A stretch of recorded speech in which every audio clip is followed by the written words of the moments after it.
Η ψηφιακή υπουργός της Αλβανίας είναι έγκυος σε 83 παιδιά.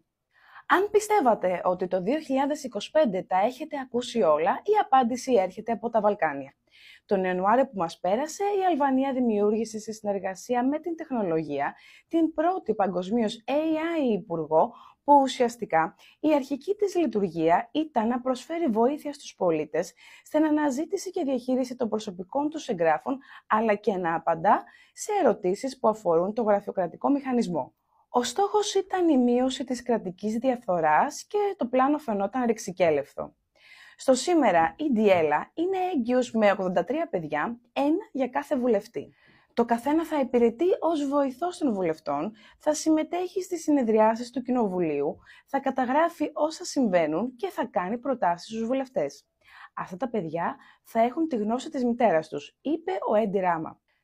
Ο Πρωθυπουργός πρόσθεσε ότι οι εικονικοί βοηθοί θα υποστηρίζουν τους βουλευτές μέχρι το 2026, βοηθώντας τους στις καθημερινές τους υποχρεώσεις, όπως στην παρακολούθηση συνεδριάσεων και στην παροχή ενημερώσεων όταν απουσιάζουν από το Κοινοβούλιο. Αν και η Ντιέλα είναι συμβολική, μην ξεχνάμε ότι τα σύμβολα έχουν δύναμη.